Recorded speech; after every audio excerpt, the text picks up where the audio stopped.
Assalamualaikum warahmatullahi wabarakatuh. Perkenalkan, nama saya Inatri Sumarni dengan NIM 033. Di sini saya akan menjelaskan tentang konsep income. Penghasilan dapat diartikan pendapatan bersih atau laba bersih dari hasil usaha setelah dikurangi beban biaya. Sedangkan pendapatan dapat diartikan pendapatan kotor atau laba kotor dari usaha yang belum dikurangi beban biaya. Secara garis besar, konsep pendapatan dapat ditinjau dari dua segi. Yang pertama, menurut ilmu ekonomi.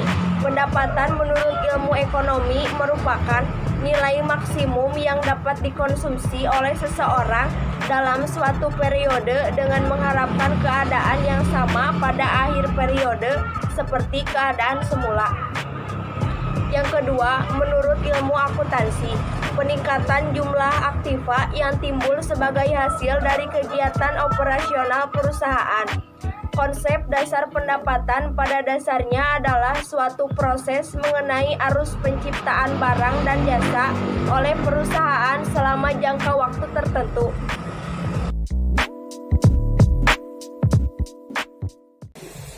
Perkenalkan, nama saya Hasnani Srina dengan NIM 045. Di sini saya akan menjelaskan mengenai karakteristik income. Secara konseptual, karakteristik income yang umum sebagai berikut. Yang pertama, kenaikan kemakmuran yang dimiliki atau dikuasai suatu entitas. Yang kedua, perubahan terjadi dalam suatu periode, sehingga harus diidentifikasikan kondisi kemakmuran awal dan kemakmuran akhir. Yang ketiga, perubahan dapat dinikmati, didistribusi, atau ditarik oleh entitas yang menguasai kemakmuran, asalkan kemakmuran awal dipertahankan. Kemakmuran dapat berupa aset bersih perusahaan, modal pemegang saham, kekayaan, investasi, sumber daya ekonomi, atau apapun yang dapat dinilai dengan uang.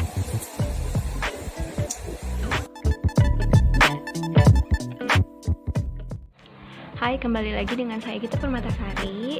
Di sini saya akan sedikit menjelaskan mengenai poin-poin bahasan mengenai income atau pendapatan. Tadi sudah dijelaskan ya oleh teman-teman saya. Sedikit poin-poin bahasan dari income. Nah, sekarang di sini saya akan membahas mengenai pengakuan dari income atau pendapatan tersebut. Kapan sih pendapatan bisa diakui? Nah, pendapatan bisa diakui ketika yang pertama, besar kemungkinan bahwa manfaat ekonomi akan mengalir ke dalam perusahaan, dan yang kedua, nilai manfaat tersebut dapat diukur dengan modal. Lalu, selanjutnya, kondisi saat diakui sebagai pendapatan itu seperti apa? Nah, kondisi saat diakui sebagai pendapatan, jadi begini, pendapatan itu kan bisa dihasilkan dari berbagai transaksi. Yang pertama ada yang dari transaksi penjualan barang, transaksi penjualan jasa, pendapatan yang berasal dari penggunaan aset, pendapatan yang berasal dari penjualan aset selain persediaan gitu. Nah, bagaimana sih kondisi saat apa gitu diakui pendapatan dari 4 transaksi tersebut? Yang pertama, dari penjualan barang, pendapatan diakui pada saat penjualan, yaitu pada saat penyerahan barangnya. Contohnya kita saat membeli ya, saat membeli barang, misalkan kita membeli kerudung. Nah, kerudung sudah si kerudung itu sudah dipegang sama kita, sudah jadi milik kita. Nah, si pendapatan itu sudah baru diakui oleh si penjualnya gitu. Lalu yang kedua ada pendapatan jasa. Pendapatan jasa ini pendapatan diakui yang saat penyerahan jasa yang dapat ditagihkan. Contohnya kita seperti naik Gojek, kan itu kan sudah dirasakan sama kita ya, si jasanya itu sudah diberikan kepada kita. Nah, itu mereka pas saat kita membayarnya, mereka berhak mengakui pendapatan tersebut. Lalu yang ketiga ada pendapatan yang berasal dari penggunaan aset. Seperti apa sih gitu? Misalnya dari pendapatan yang berasal dari penggunaan aset itu ada pendapatan bunga, ada sewa, dan lain-lain. Jadi pendapatan ini diakui pada saat berlalunya waktu atau pada saat aset digunakan. Contohnya pada ini, teman-teman kan sekarang maksudnya pada saat kuliah ada yang ngekos juga kan ya.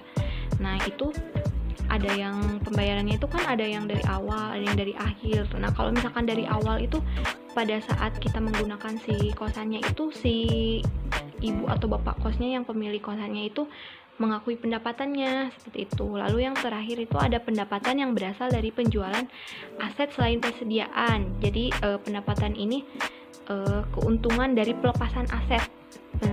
Jadi si penjualan aset yang tidak digunakan gitu, bukannya dari barang persediaan yang kita jual seperti itu. Lalu sedikit kembali lagi ya ke pendapatan penjualan barang.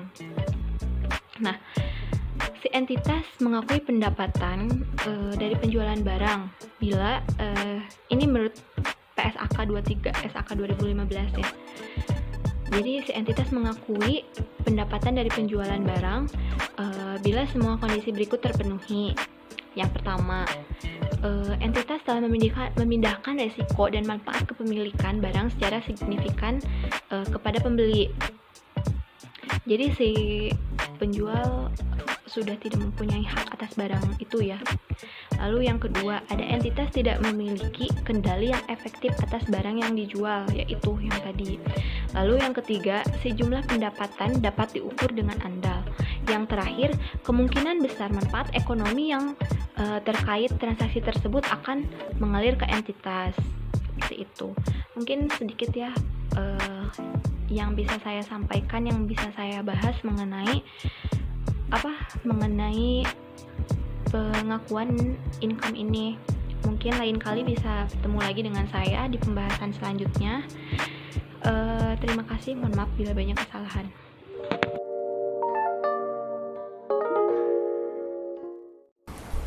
Pengukuran income adalah penentuan jumlah rupiah income yang dicatat dan disajikan dalam laporan keuangan. IAI menyebutkan income dapat diakui jika kenaikan manfaat ekonomi di masa mendatang akibat penaikan aktiva dan penurunan kewajiban telah terjadi dan jumlahnya dapat diukur dengan andal. Secara konseptual, ada 3 pendekatan yang dapat digunakan untuk mengukur income. Yang pertama adalah pendekatan ini menganggap bahwa terjadinya perubahan hutang dan aktiva hanya dapat terjadi karena adanya transaksi internal dan eksternal. Pendekatan ini memiliki beberapa kebaikan, yaitu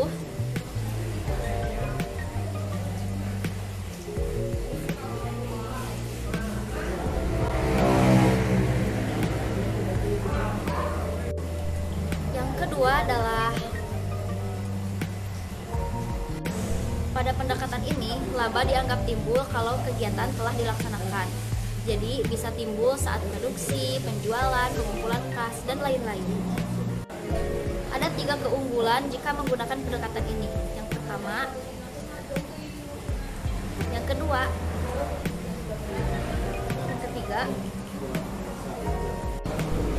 yang ketiga adalah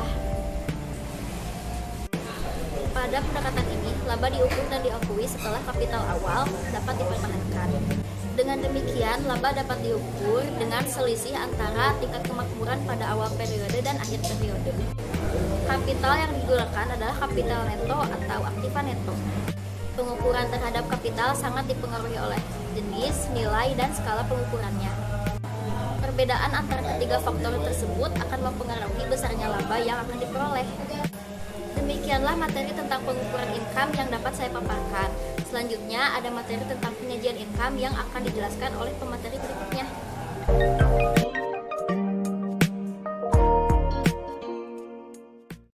Perkenalkan, nama saya Surya Padilah. Di sini saya akan menjelaskan tentang penyajian income.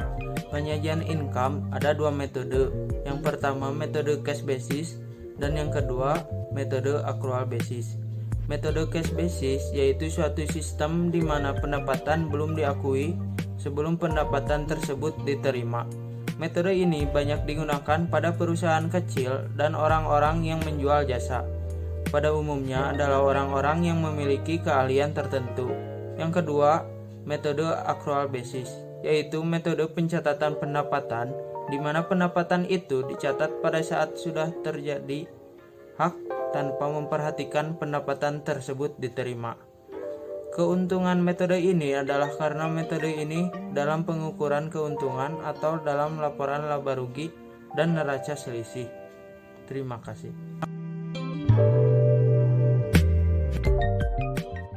Assalamualaikum warahmatullahi wabarakatuh. Perkenalkan, nama saya Siti Rafa Fatimah dengan NIM 053. Di sini saya akan menjelaskan mengenai pengungkapan income. Istilah pengungkapan dapat dikaitkan secara langsung dengan laporan keuangan. Pengungkapan sendiri merupakan salah satu alat yang penting untuk mengurangi asimetri informasi antar manajer dengan pemilik perusahaan. Sedangkan, secara teknis, pengungkapan merupakan langkah akhir dalam proses akuntansi, yaitu penyajian dalam bentuk seperangkat penuh laporan keuangan, di mana perusahaan harus mengungkapkan yang pertama, kebijakan akuntansi yang dianut untuk pengakuan pendapatan, termasuk metode yang dianut untuk menentukan tingkat penyelesaian transaksi penjualan jasa. Yang kedua, jumlah setiap kategori signifikan dari pendapatan yang diakui selama periode tersebut, termasuk pendapatan dari penjualan barang, penjualan jasa, bunga, royalti, dan dividen.